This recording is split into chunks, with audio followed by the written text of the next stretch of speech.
शनिवार के दिन शनिदेव की ये अद्भुत कथा सुनने मात्र से जीवन के सारे कष्ट स्वयं मिट जाएंगे।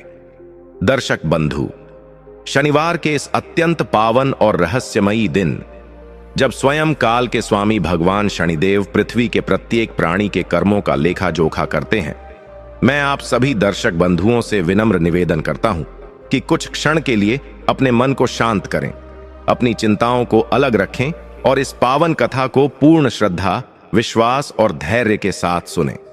शास्त्रों में कहा गया है कि शनिदेव को लोग अक्सर केवल दंड देने वाले देवता समझ लेते हैं, लेकिन यह अधूरा सत्य है। शनिदेव न्याय के देव हैं। वे न किसी के पक्ष में होते हैं और न किसी के विरोध में। वे केवल मनुष्य के कर्मों को देखते हैं। जैसे बीज बोया जाता है वैसा ही फल मिलता है, और जब मनुष्य अपने कर्मों को सुधारने का संकल्प करता है तब सबसे पहले शनिदेव ही उसकी सहायता करते हैं।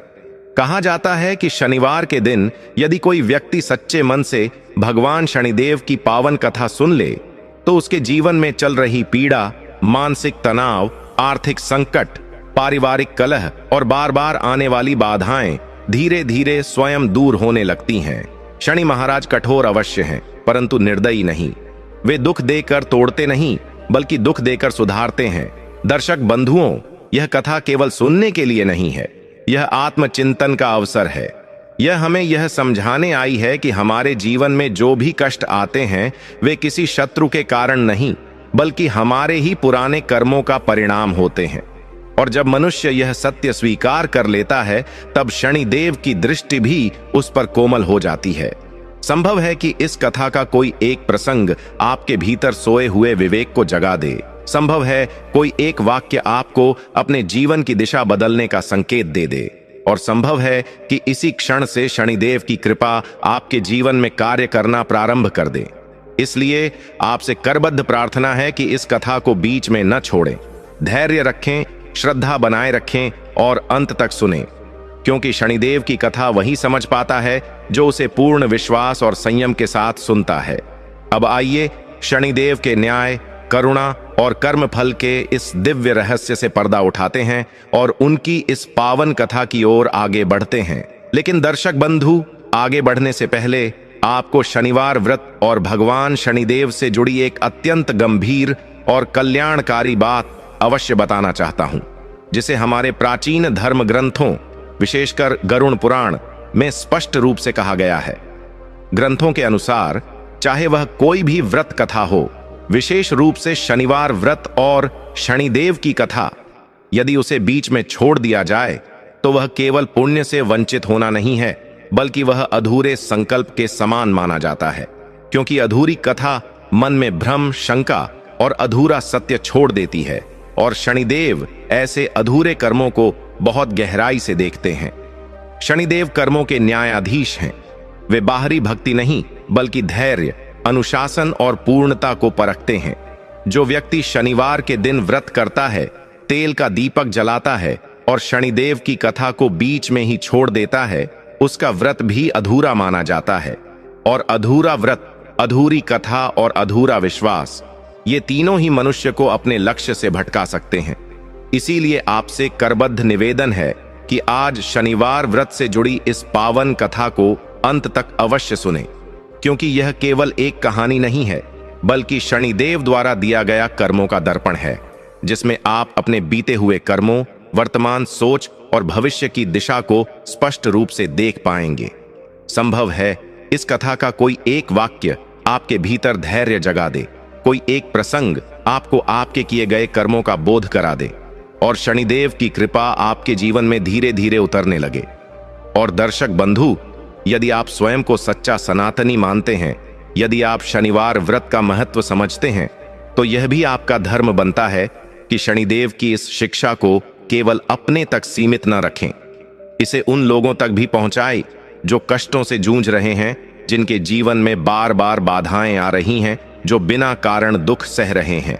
इसलिए इस वीडियो को लाइक करें, अपने मित्रों, परिवार और परिचितों के साथ साझा करें और हमारे चैनल सनातन भैरम को सब्सक्राइब करना न भूलें, ताकि शनिदेव की कृपा, धर्म की सच्ची कथाएं और जीवन की गूढ़ शिक्षाएं आप तक निरंतर पहुंचती रहें।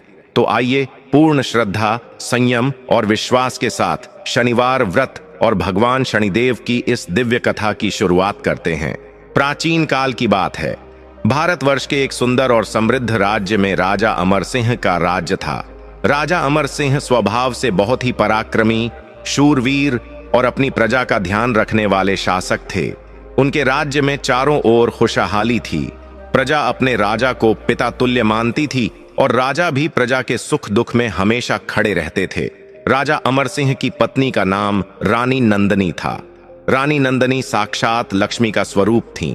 वह बहुत ही धार्मिक, पतिव्रता और शांत स्वभाव की महिला थीं।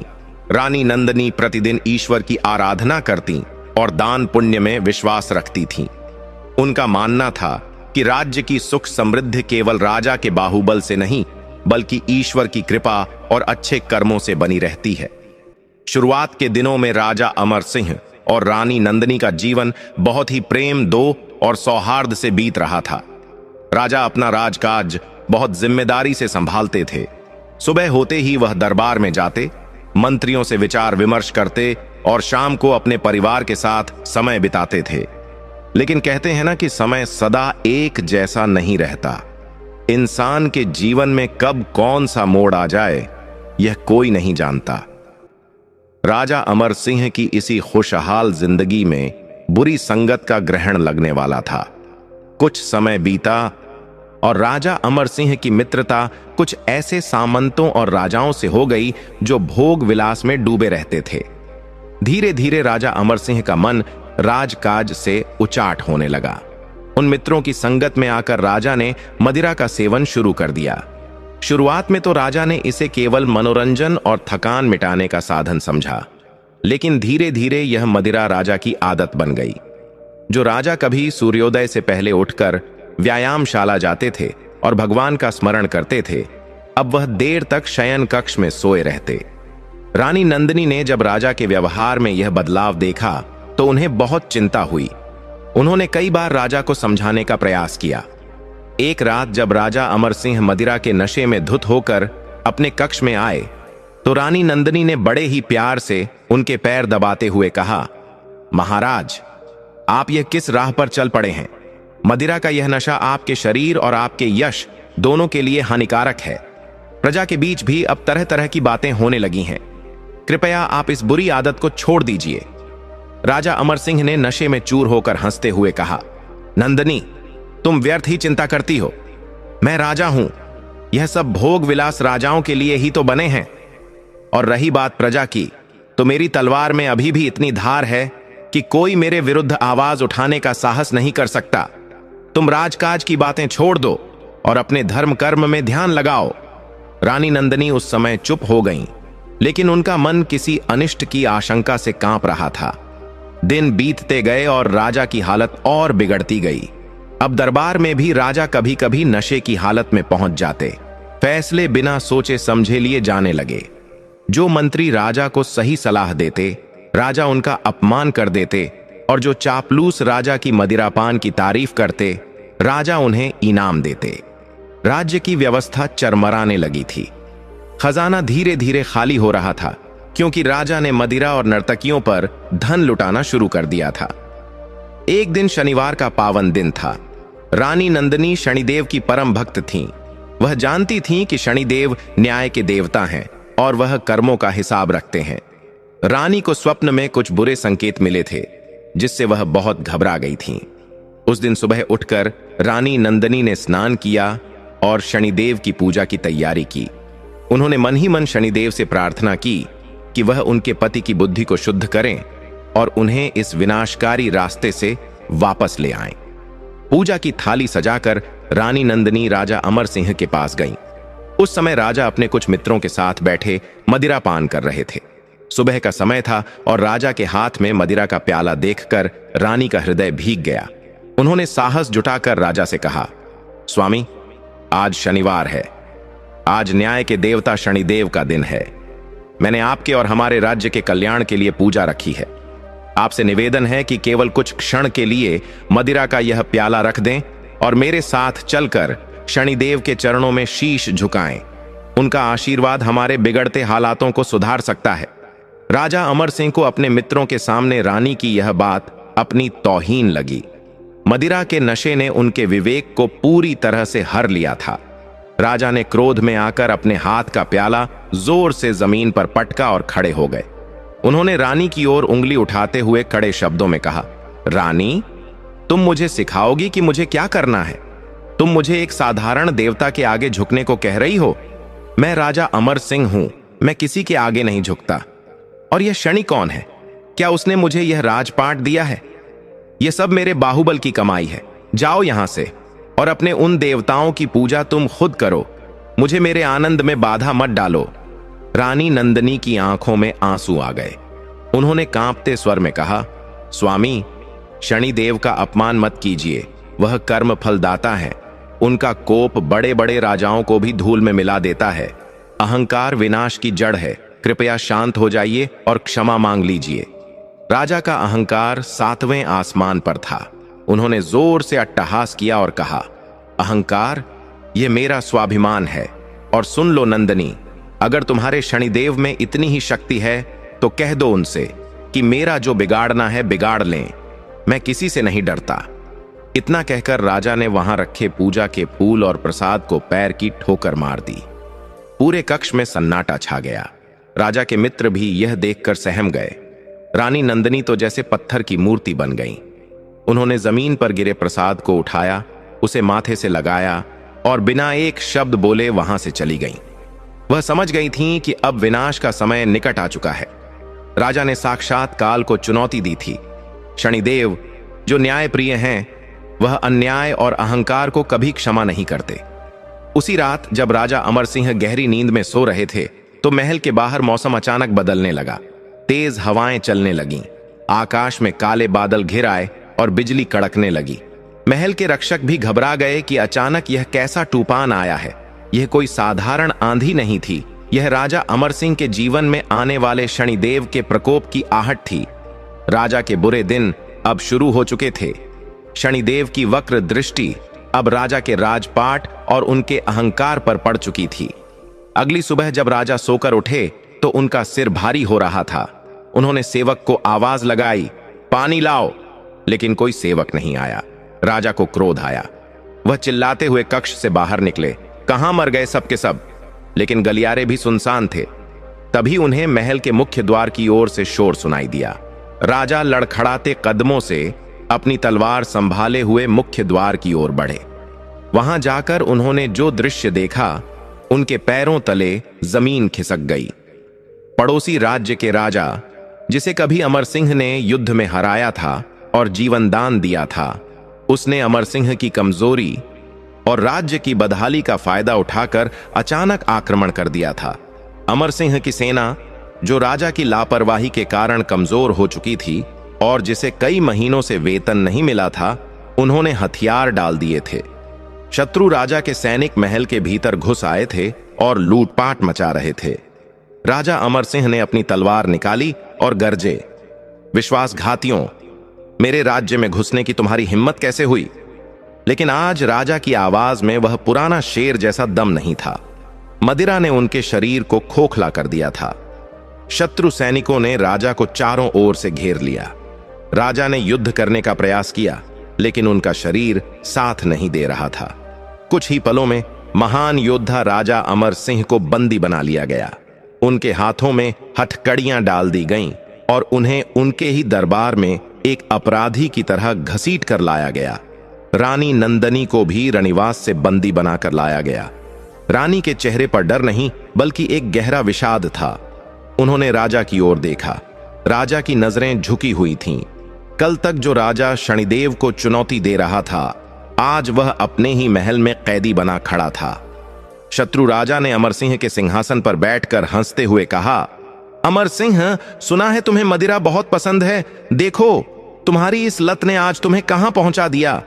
आज से यह राज्य मेरा है और तुम अब राजा नहीं, एक भिखारी हो।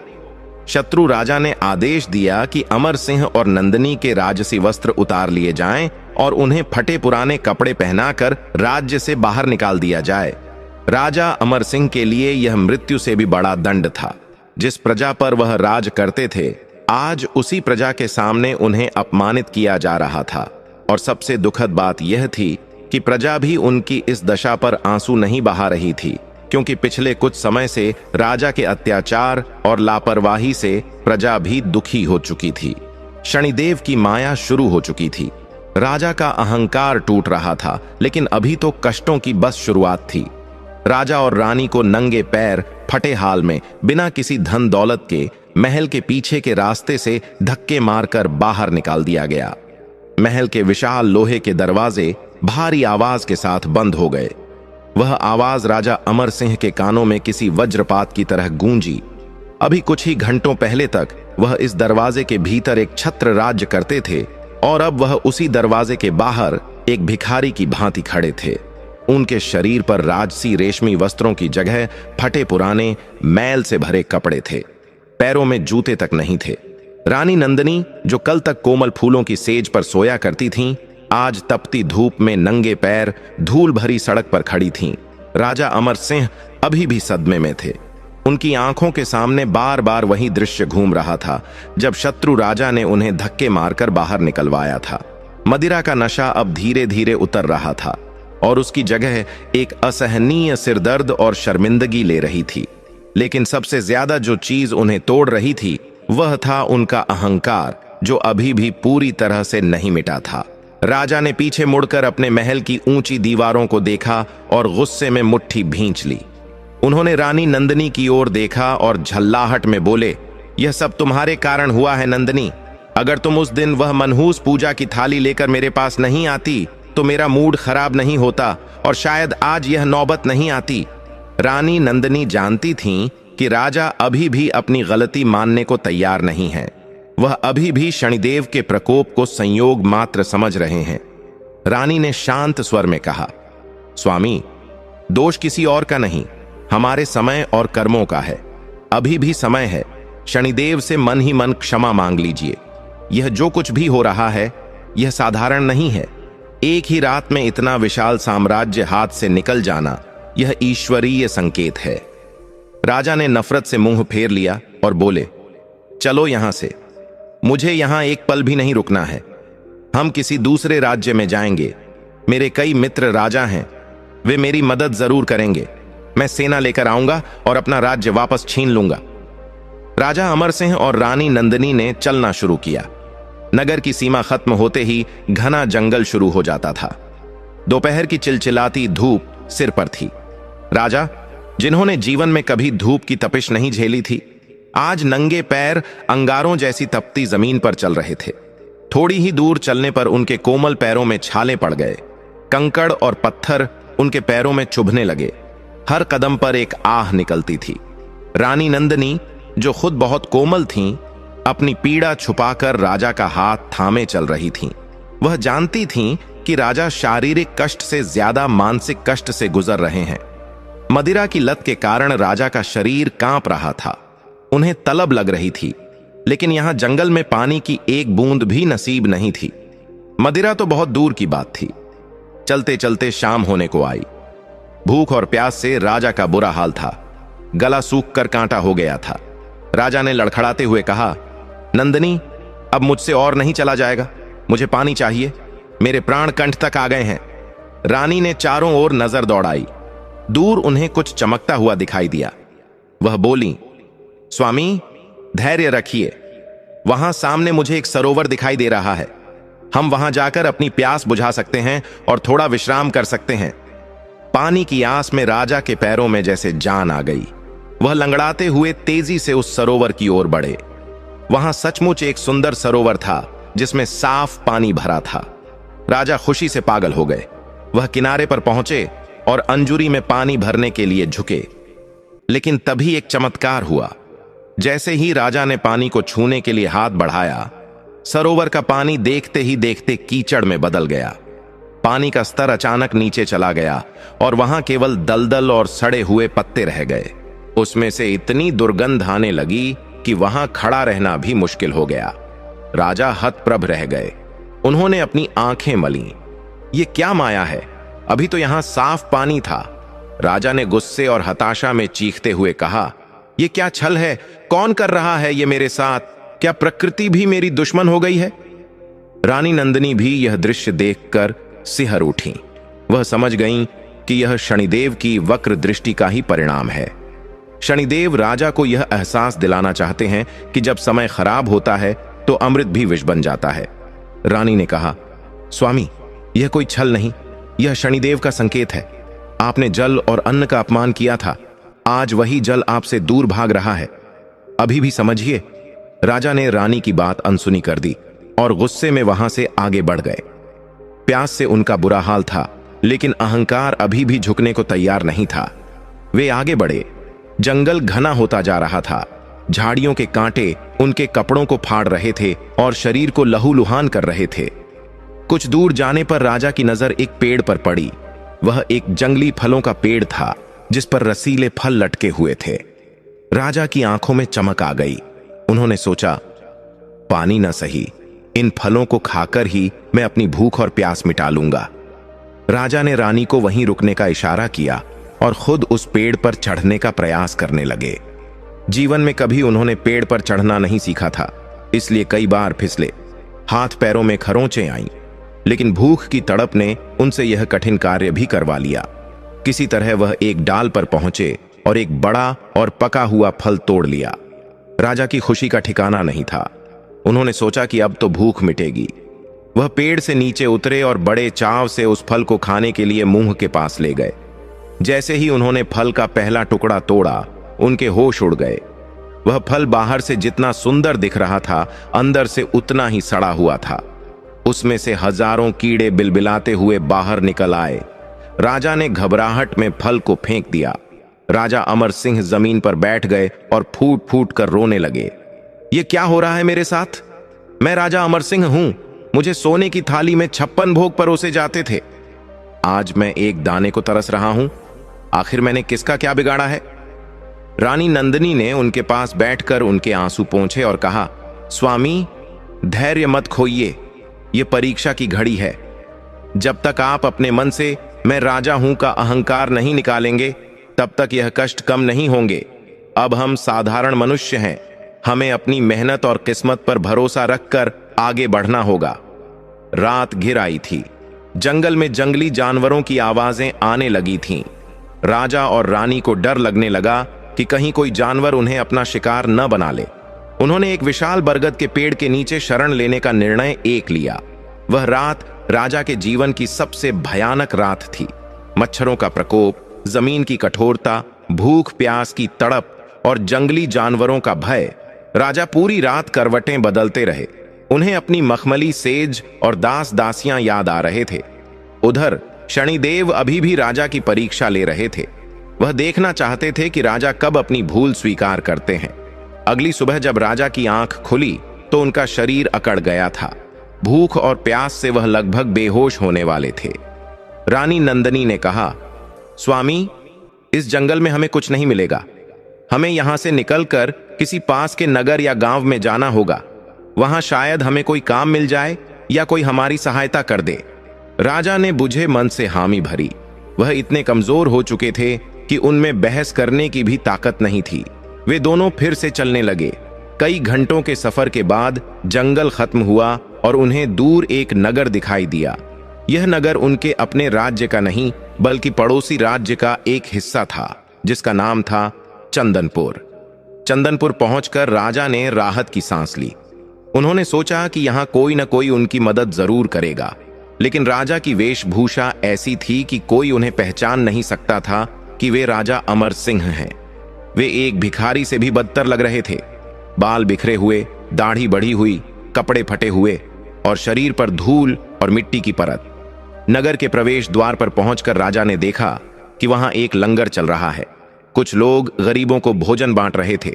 राजा, जो कभी दान देते थे, आज अपनी भूख मिटाने के लिए उस कतार में खड़े होने को मजबूर हो गए। यह उनके स्वाभिमान पर बहुत बड़ी चोट थी, लेकिन पेट की आग स्वाभिमान से बड़ी होती है। राजा कतार में अपनी बारी का इंतजार करने लगे। जैसे ही उनकी बारी आई और उन्होंने भोजन लेने के लिए हाथ बढ़ाया, तभी वहां एक पागल सांड घुस आया। सांड ने वहां भगदड़ मचा दी। लोग इधर उधर भागने लगे। सांड सीधा राजा की ओर दौड़ा। राजा ने बचने के लिए छलांग लगाई, लेकिन इस धक्का मुक्की में भोजन का पात्र जमीन पर गिर गया और सारा खाना मिट्टी में मिल गया। सांड ने उस खाने को रौंद दिया। राजा जमीन पर गिरे हुए उस मिट्टी सने भोजन को देखते रह गए। उनकी आंखों से आंसू बहने लगे। वह समझ गए कि शनिदेव उन्हें एक दाना भी आसानी से नहीं मिलने देंगे। रानी नंदिनी ने उन्हें उठाया और एक ओर ले गईं। वहां के लोगों ने उन्हें पागल और भिखारी समझकर वहां से भगा दिया। चलो भागो यहां से, मनहूस कहीं के। आते ही हंगामा मच गया।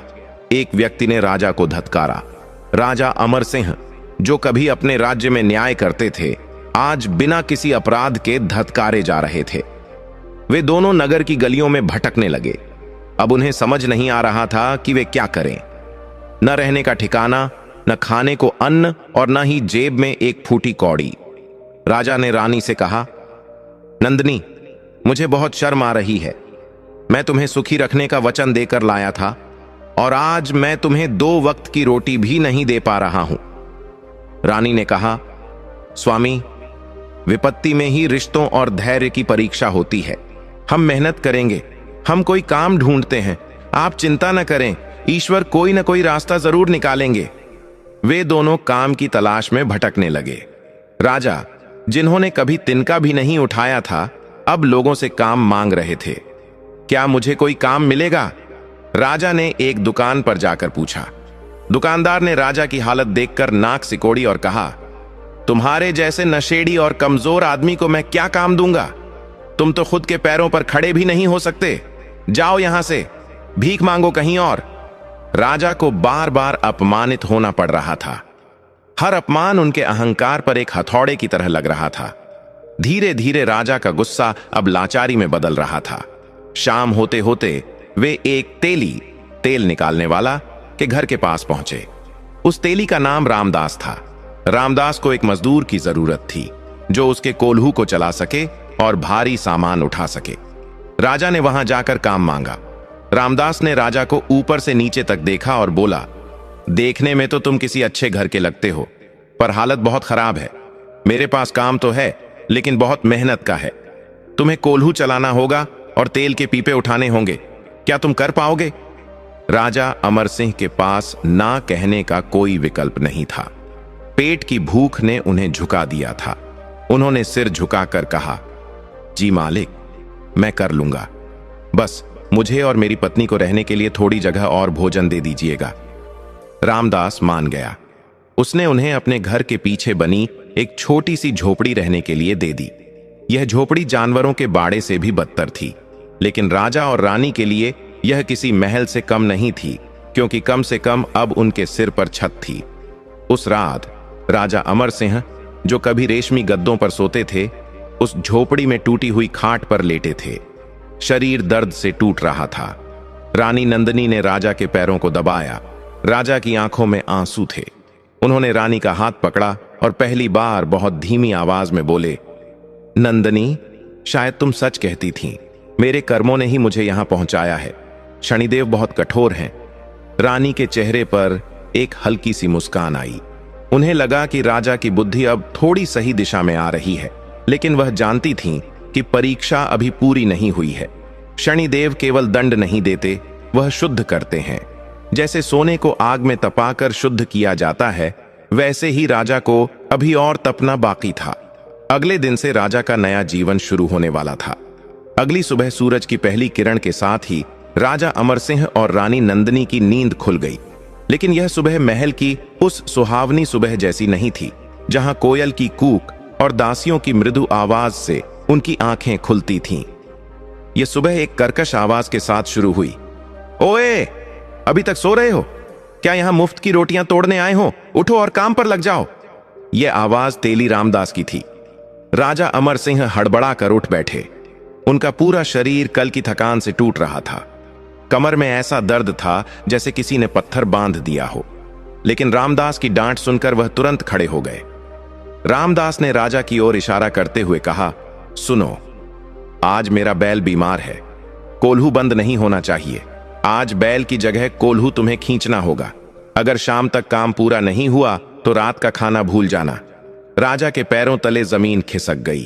कोल्हू खींचना तो एक बैल का काम है, एक इंसान और वह भी एक राजा यह कैसे कर पाएगा? लेकिन राजा ने अपनी पत्नी की ओर देखा जो भूख से बेहाल थी। राजा ने मन कड़ा किया और चुपचाप सिर झुकाकर कोल्हू के पास चले गए। उन्होंने अपने कंधों पर वह भारी लकड़ी का ढांचा रखा जिसे बैल खींचते थे। जैसे ही राजा ने कोल्हू को खींचना शुरू किया, उनकी चीख निकल गई। वह लकड़ी का भार उनके नाजुक कंधों में चुभ गया। लेकिन रामदास पास ही में चाबुक लेकर खड़ा था। डर और मजबूरी ने राजा को वह भारी पत्थर घुमाने पर मजबूर कर दिया। पसीने की बूंदें राजा के माथे से टपककर जमीन को गीला करने लगीं। हर चक्कर के साथ राजा का सांस फूल जाता, लेकिन वह रुक नहीं सकते थे। यह दृश्य देखकर रानी नंदिनी का कलेजा मुंह को आ गया। वह अपनी साड़ी के पल्लू से मुंह ढक कर रोने लगी।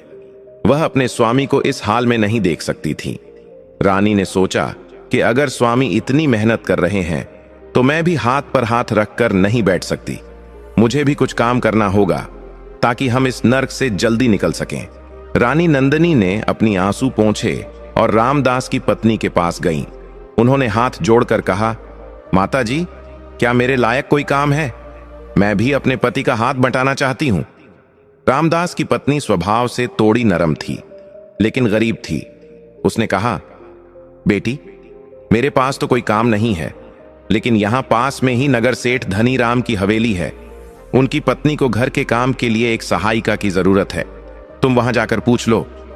रानी नंदिनी ने उन्हें धन्यवाद दिया और नंगे पैर ही सेठ धनीराम की हवेली की ओर चल पड़ी। हवेली पहुंचकर उन्होंने देखा कि वहां बहुत चहल पहल थी। रानी ने डरते डरते भीतर प्रवेश किया और सेठानी से मिली। सेठानी एक घमंडी महिला थी। उसने रानी के फटे कपड़े और धूल से सने चेहरे को देखा, लेकिन रानी के चेहरे का तेज वह छिपा नहीं पाई। सेठानी ने कहा, काम तो मिल जाएगा, लेकिन काम बहुत भारी है। तुम्हें सुबह से शाम तक घर के सारे झूठे बर्तन मांजने होंगे, कपड़े धोने होंगे और आंगन बुहारना होगा। बदले में तुम्हें 2 वक्त का बचा खुचा खाना और महीने के अंत में कुछ सिक्के मिलेंगे। मंजूर है? रानी नंदिनी, जो कभी 56 भोग खाती थीं, आज झूठे बर्तन मांजने के लिए तैयार हो गईं। उन्होंने सिर झुकाकर कहा, जी मालकिन, मुझे मंजूर है।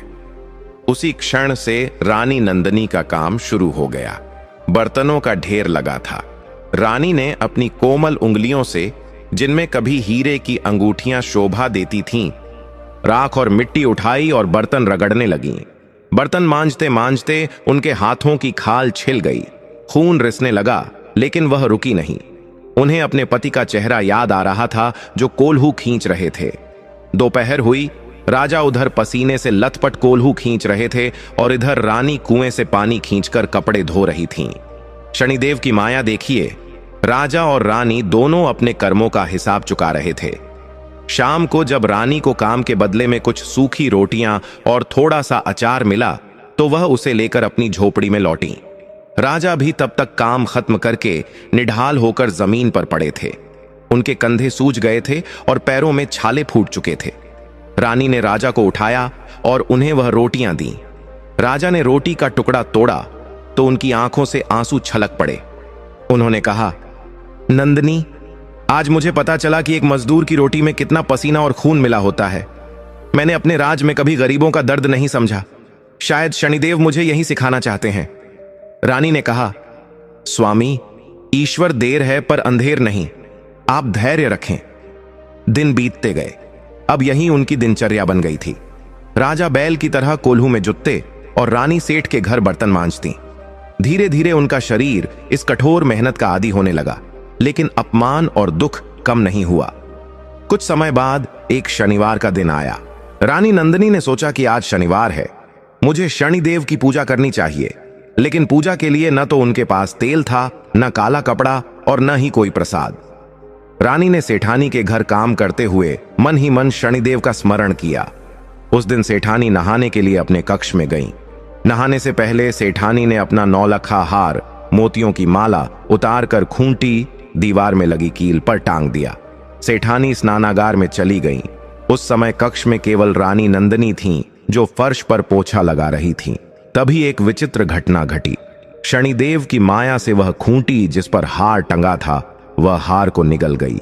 जी हां, दीवार हार को अपने अंदर समा गई। पलक झपकते ही हार गायब हो गया। रानी नंदनी अपने काम में मग्न थीं। उन्होंने यह देखा भी नहीं। थोड़ी देर बाद सेठानी नहाकर बाहर निकली। उन्होंने अपना हार पहनने के लिए हाथ बढ़ाया, लेकिन वहां हार नहीं था। सेठानी घबरा गईं। उन्होंने इधर उधर देखा, हार कहीं नहीं था। कमरे में केवल नंदनी थी। सेठानी का शक तुरंत नंदनी पर गया। वह जोर जोर से चिल्लाने लगी, चोर चोर, अरे कोई दौड़ो, इस नौकरानी ने मेरा नौलखा हार चुरा लिया। शोर सुनकर सेठ धनीराम और बाकी नौकर चाकर वहां आ गए। सेठानी ने नंदनी के बाल पकड़ लिए और उसे घसीटते हुए बीच आंगन में ले आई। इसने मेरा हार चुराया है। मैं नहाने गई थी, तब हार खूंटी पर था, बाहर आई तो गायब है। इसके सिवा कमरे में कोई नहीं था। रानी नंदनी रोते हुए हाथ जोड़ने लगी। नहीं मालकिन, मैंने चोरी नहीं की, मैं तो अपना काम कर रही थी। मुझे हार के बारे में कुछ नहीं पता। मैं एक अच्छे कुल की स्त्री हूं, मैं चोरी नहीं कर सकती। सेठ धनीराम ने गुस्से में कहा, अच्छे कुल की?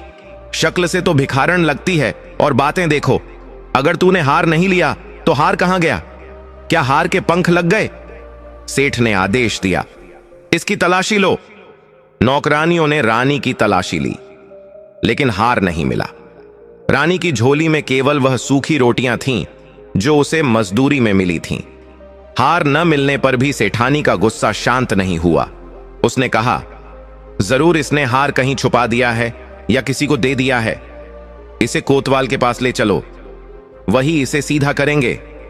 कोतवाल का नाम सुनते ही रानी कांप गईं। वह राजा की पत्नी थीं। वह जानती थीं कि कोतवाल खाने में कैदियों के साथ कैसा व्यवहार होता है। उन्होंने गिड़गिड़ाते हुए कहा, सेठ जी, मुझ पर दया कीजिए, मैंने चोरी नहीं की है। शनिदेव जानते हैं मैं निर्दोष हूं। शनिदेव का नाम मत ले पापिनी, सेठानी ने उसे ठोकर मारी। सेठ ने अपने सेवकों को आदेश दिया, इसे बांध लो और इसके पति को भी पकड़कर लाओ। जरूर दोनों मिले हुए हैं। आज मैं इन दोनों को जेल की हवा खिलाकर रहूंगा। सेवक तुरंत तेली रामदास के घर पहुंचे। राजा अमर सिंह कोल्हू चला रहे थे। सेवकों ने उन्हें पकड़ लिया और धक्के मारते हुए हवेली ले आए।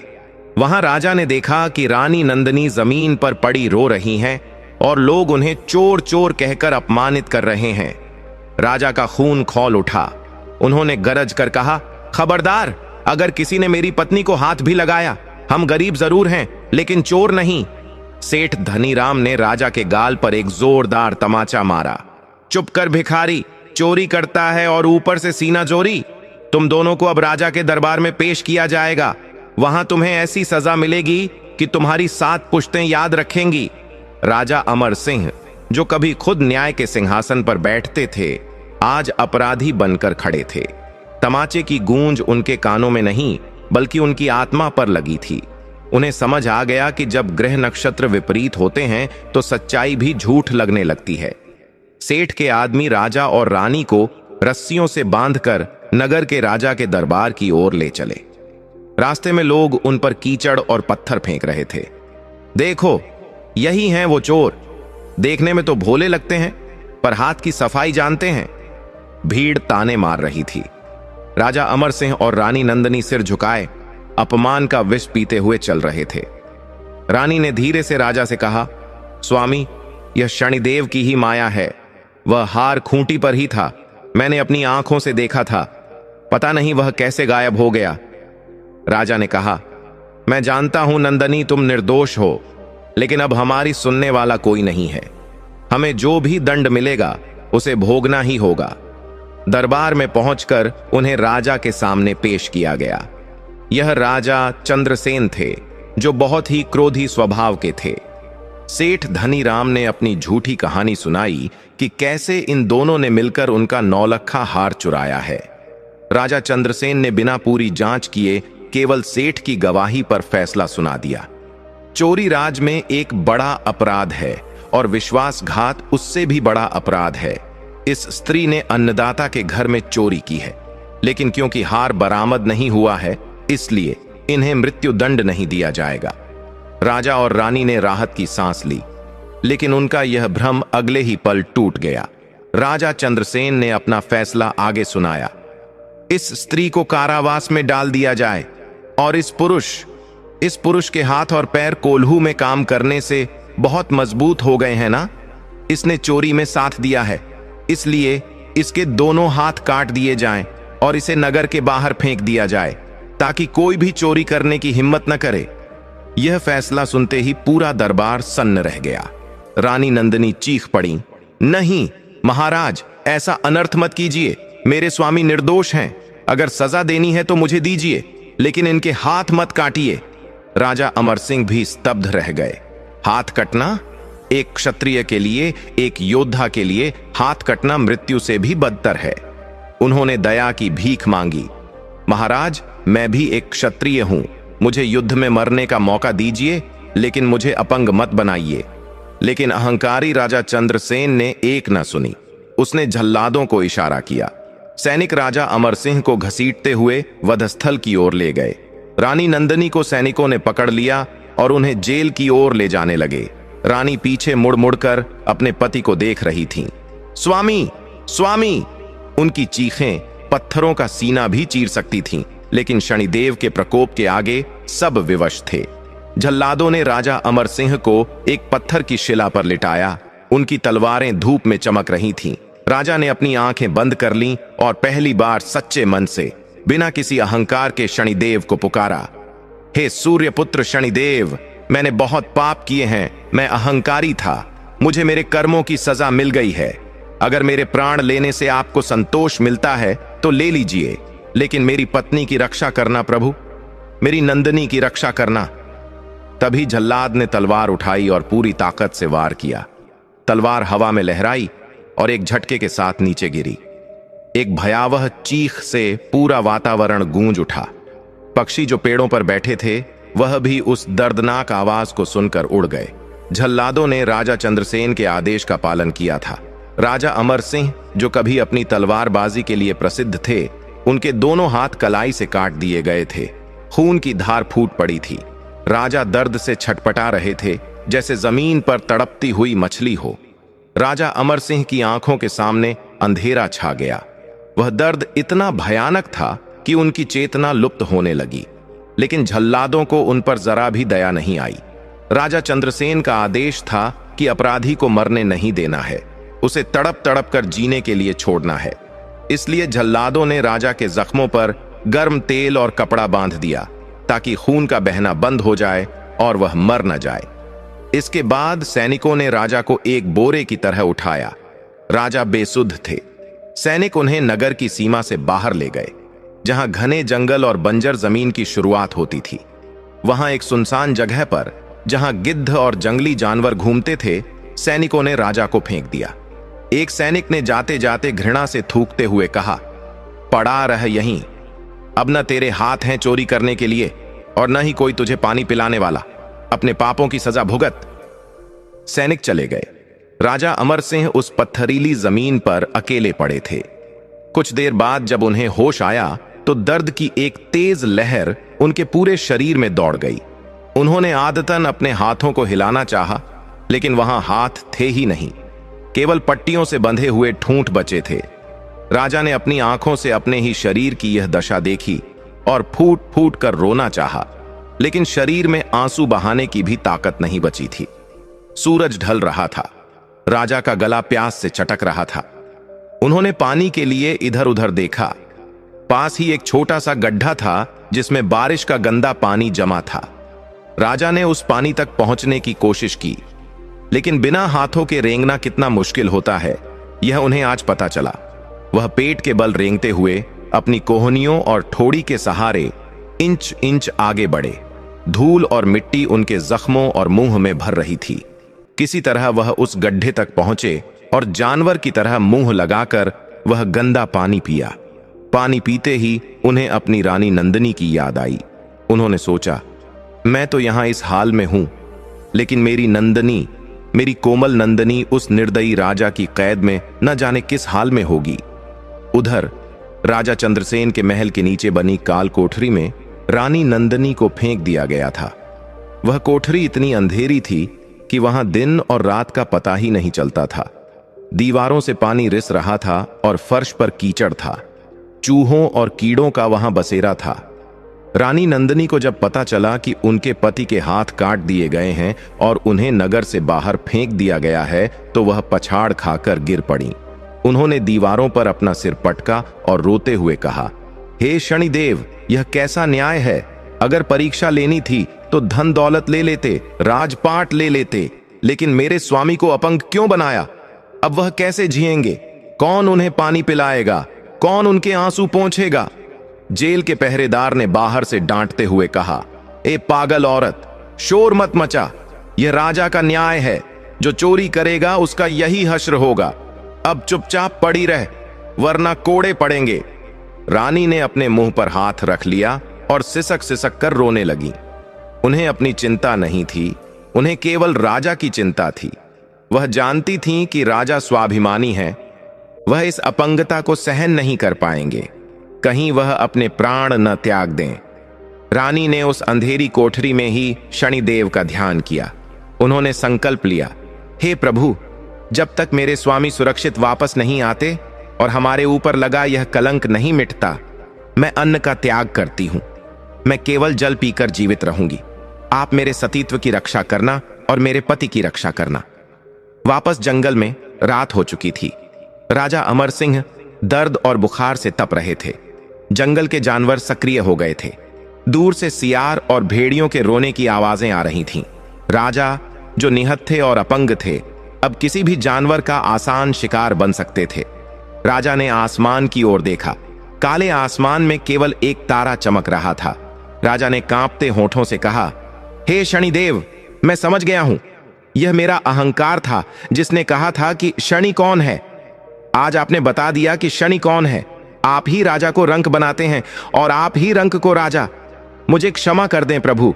मुझे मेरे हाथ वापस नहीं चाहिए। मुझे मेरा राजपाट नहीं चाहिए। बस मेरी पत्नी की रक्षा करें और मुझे इतनी शक्ति दें कि मैं इस कलंक के साथ न मरूं। मैं दुनिया को बताना चाहता हूं कि हम चोर नहीं हैं। राजा की वह करुण पुकार जंगल के सन्नाटे में गूंज गई। शनिदेव, जो कर्म फलदाता है, वह निष्ठुर नहीं है। वह तो केवल जीव को सुधारना चाहते हैं। राजा का अहंकार अब पूरी तरह से टूट चुका था। अब उनके मन में केवल पश्चाताप और ईश्वर के प्रति समर्पण था। तभी वहां एक चमत्कार हुआ। उस सुनसान जंगल में एक बैलगाड़ी की आवाज सुनाई दी। चलो बेटा, चलो, जल्दी घर पहुंचना है। एक बूढ़े आदमी की आवाज आई। ये वही तेली रामदास नहीं था, बल्कि दूसरे गांव का एक तेली था जो तेल बेचकर अपने गांव लौट रहा था। उसका नाम दीन बंधु था और जैसा उसका नाम था वैसा ही उसका स्वभाव भी था। दीन बंधु ने सड़क के किनारे कुछ हलचल देखी। उसने अपनी बैलगाड़ी रोकी और लालटेन लेकर नीचे उतरा। उसने देखा कि एक आदमी खून से लथपथ पड़ा है और उसके दोनों हाथ नहीं हैं। दीन बंधु का दिल पसीज गया। उसने राजा के पास जाकर पूछा, भैया, तुम कौन हो और तुम्हारी यह हालत किसने की? राजा अमर सिंह ने धुंधली आंखों से उसे देखा। उनकी आवाज नहीं निकल रही थी। उन्होंने केवल पानी का इशारा किया। दीन बंधु ने तुरंत अपनी मशक से पानी निकालकर राजा को पिलाया। पानी पीकर राजा में थोड़ी जान आई।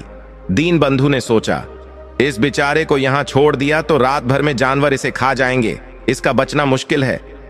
दीन बंधु ने राजा को सहारा देकर उठाया और बड़ी मुश्किल से अपनी बैलगाड़ी में लिटाया। राजा दर्द से कराह रहे थे। बैलगाड़ी हिचकोले खाती हुई आगे बढ़ने लगी। हर झटका राजा के जख्मों को हरा कर रहा था, लेकिन यह झटके उन्हें मौत के मुंह से जीवन की ओर ले जा रहे थे। दीन बंधु उन्हें अपने घर ले गया। उसकी पत्नी, जिसका नाम सुमति था, वह भी बहुत दयालु थी। जब उसने राजा की यह दशा देखी तो वह रो पड़ी। उसने तुरंत गर्म पानी किया और राजा के घावों को साफ किया। जड़ी बूटियों का लेप लगाया। राजा बेहोश थे। वह कई दिनों तक बुखार में तपते रहे। दीन बंधु और सुमति ने उनकी सेवा सगे बेटे की तरह की। उन्हें नहीं पता था कि यह कोई राजा है। उन्होंने तो बस एक इंसान के नाते सेवा की थी। लगभग एक सप्ताह बाद राजा की हालत में थोड़ा सुधार हुआ। बुखार उतरा और उन्होंने आंखें खोली। उन्होंने देखा कि वह एक साधारण लेकिन साफ सुथरे घर में है। उनके जख्मों पर पट्टी बंधी थी। दीन बंधु ने राजा को होश में देखकर खुशी जताई। भगवान का लाख लाख शुक्र है कि तुम बच गए बेटा। हमें तो लगा था कि तुम नहीं बचोगे। राजा ने नम आंखों से पूछा, बाबा, आप कौन हैं और आपने मुझ जैसे अभागे को क्यों बचाया? मैं तो मरने के लिए ही छोड़ा गया था। दीनबंधु ने कहा, बेटा, मारने वाले से बचाने वाला बड़ा होता है।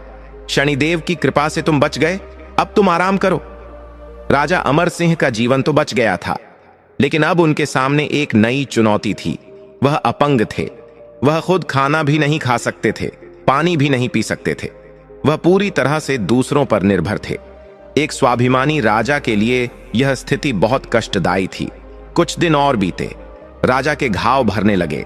एक दिन राजा ने दीनबंधु से कहा, बाबा, आपने मेरी जान बचाई। मैं आपका ऋणी हूं, लेकिन मैं आप पर बोझ बनकर नहीं रहना चाहता। मैं कुछ काम करना चाहता हूं।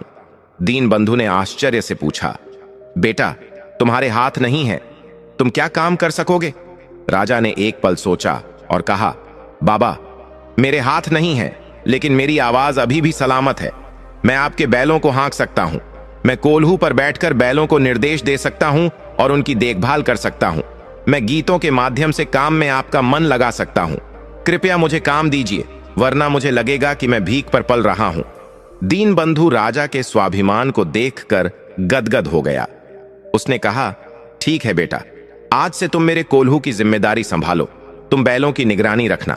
इस तरह वह राजा, जो कभी सिंहासन पर बैठकर हजारों लोगों का भाग्य लिखता था, अब एक तेली के घर कोल्हू पर बैठकर बैलों को हाँकने का काम करने लगा। समय का चक्र देखिए। राजा अमर सिंह कोल्हू के पास बैठते। जब बैल चलते तो राजा ऊंची आवाज में गाते। उनके गीतों में दर्द था, वैराग्य था और ईश्वर की भक्ति थी। उनकी आवाज इतनी सुरीली और दर्द भरी थी कि राह चलते लोग भी रुककर सुनने लगते। धीरे धीरे राजा अपंग गायक के नाम से मशहूर होने लगे। लेकिन राजा का मन अभी भी उस काल कोठरी में अटका था जहां रानी नंदिनी कैद थीं। उन्हें नहीं पता था कि रानी किस हाल में है, क्या वह जीवित भी हैं। राजा रोज रात को आसमान की ओर देखकर शनिदेव से पूछते, प्रभु, यह सजा कब खत्म होगी? मेरी नंदिनी को कब मुक्ति मिलेगी? उधर जेल में रानी नंदिनी का शरीर सूखकर कांटा हो गया था। उनके कपड़े तार तार हो चुके थे, लेकिन उनकी आंखों का तेज और भी बढ़ गया था। वह निरंतर शनिदेव के मंत्रों का जाप करती रहती थीं। जेल के अन्य कैदी भी उन्हें माता कहकर बुलाने लगे थे। एक रात राजा अमर सिंह कोल्हू पर बैठे थे। अमावस की रात थी। अचानक एक तेज आंधी आई। दिए बुझ गए। बैलों ने रंभाना शुरू कर दिया। राजा को लगा कि अंधेरे में कोई उनके सामने खड़ा है। एक भारी और गंभीर आवाज गूंजी, अमर सिंह। राजा चौंक गए। कौन है? कौन है वहां? अंधेरे से आवाज आई, पहचानते नहीं? मैं वही हूं जिससे तुम भाग रहे थे। मैं वही हूं जिसका तुमने अपमान किया था। राजा समझ गए। उनका रोम रोम कांप उठा। यह कोई साधारण मनुष्य नहीं था। राजा अमर सिंह अंधेरे में गूंजती उस भारी आवाज को सुनकर सहम गए। वह आवाज किसी साधारण मनुष्य की नहीं थी। उसमें बादलों जैसी गर्जना और सागर जैसी गहराई थी। राजा ने कांपते हुए पूछा, प्रभु, आप कौन हैं? क्या आप मेरे प्राण लेने आए हैं? तभी वहां एक दिव्य प्रकाश फैल गया। वह प्रकाश इतना तेज था कि राजा को अपनी आंखें बंद करनी पड़ी। उस प्रकाश के बीच से एक श्याम वर्ण तेजस्वी देव प्रकट हुए। उनके हाथ में दंड था और उनकी आंखों में न्याय की चमक थी। यह साक्षात कर्म फलदाता शनिदेव थे।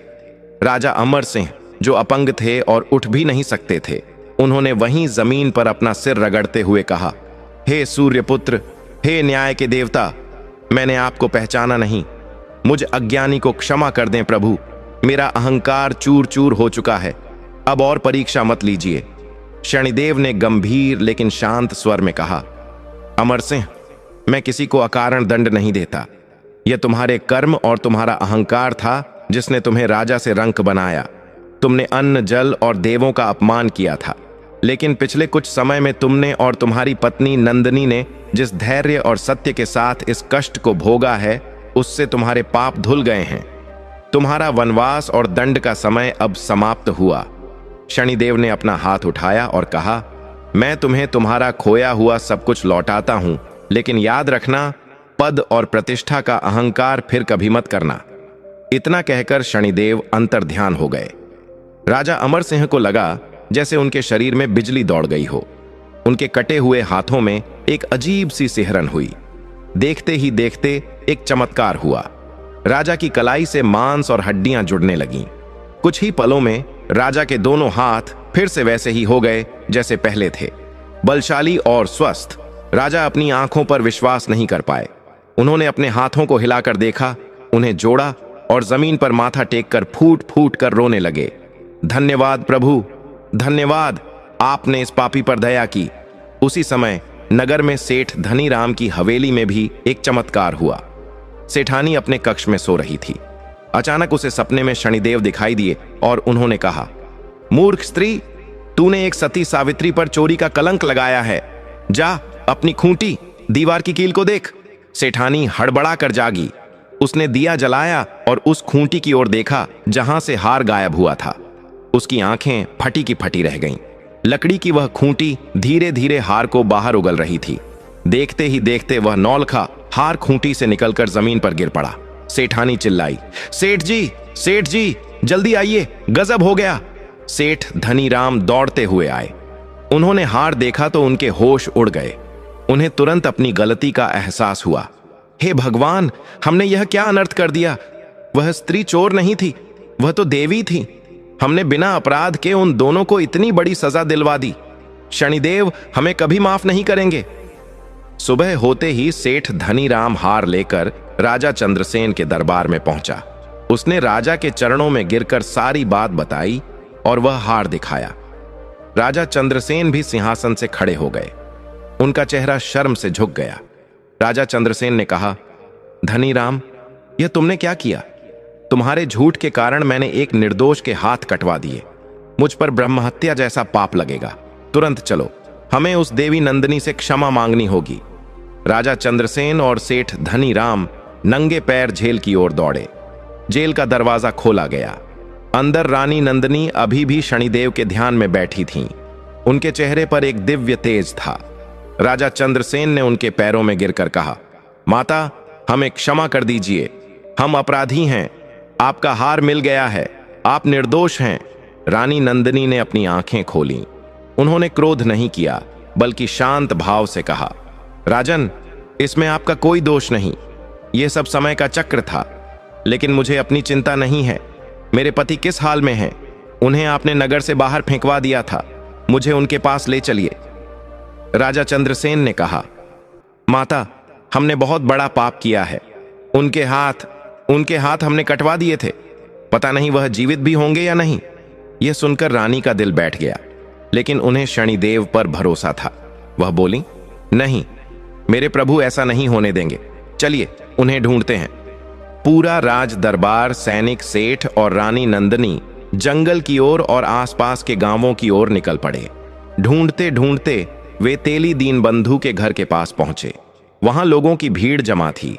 भीड़ के बीचों बीच एक व्यक्ति खड़ा था जो सुरीली आवाज में शनिदेव का भजन गा रहा था।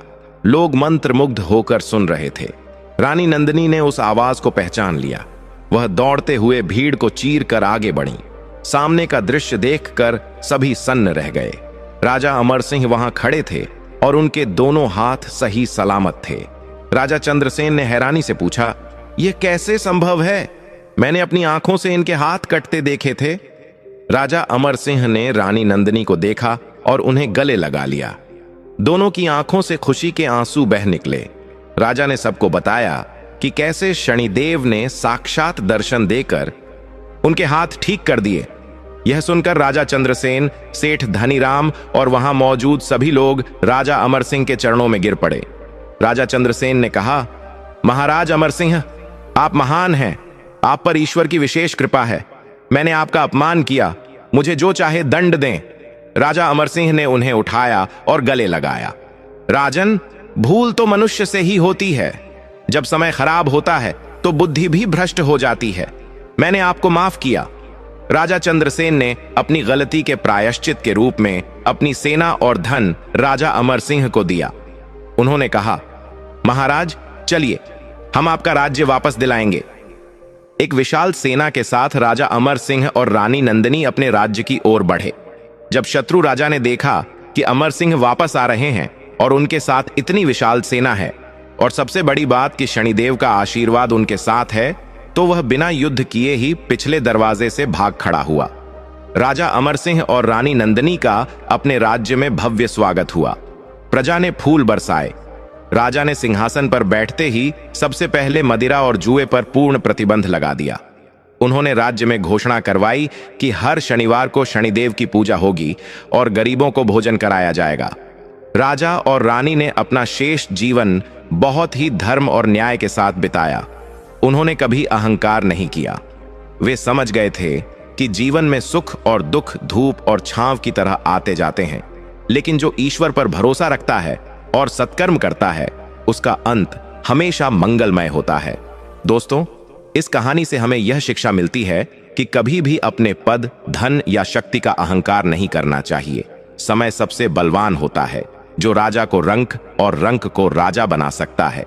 और जब जीवन में कष्ट आए तो घबराना नहीं चाहिए, बल्कि धीरज रखकर ईश्वर पर विश्वास रखना चाहिए और अपने कर्मों को सुधारना चाहिए। शनिदेव केवल दंड नहीं देते, वह न्याय करते हैं और सुधरने वाले को फर्श से अर्श पर भी पहुंचा देते हैं।